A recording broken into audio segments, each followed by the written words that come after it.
Hi, I'm Adria Johnson, Commissioner for the Kentucky Department for Community-Based Services. We are the agency here in place to ensure the safety and permanency for children here in the Commonwealth.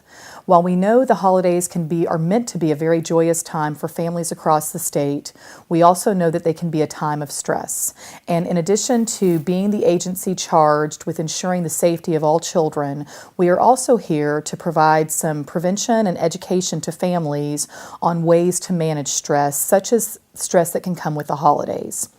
A few tips that we'd like to share for caregivers throughout the state and parents who may be experiencing a degree of stress outside of the norm over the holiday seasons are just some practical everyday tips that can help you help to ensure that we all enjoy the holidays in a very safe manner. One, I think we've all heard it. I think every parent has probably used many of these techniques. Let's just count to 10. It works wonders to just take a time out and say, before I react to this situation, let me just get a breather and then respond in an appropriate manner that doesn't put a child in harm's way.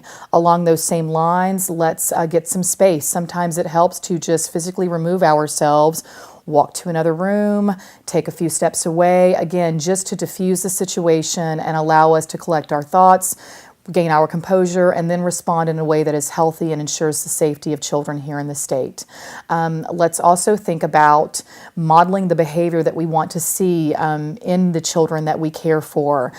Depending on the age of your child or what's going on, we know children can be unruly, we know children can push the envelope, and we know children can push our buttons. Again, for those caregivers and adults that are around our children, we need to model the behavior that we expect from them and show them appropriate ways of dealing with their frustrations, their stresses, their angers, just the behaviors that come along with being a child. Finally, I think we need to stick with it. As parents, sometimes, it's easy to say we're going to put in place a consequence or a punishment and then back off of that.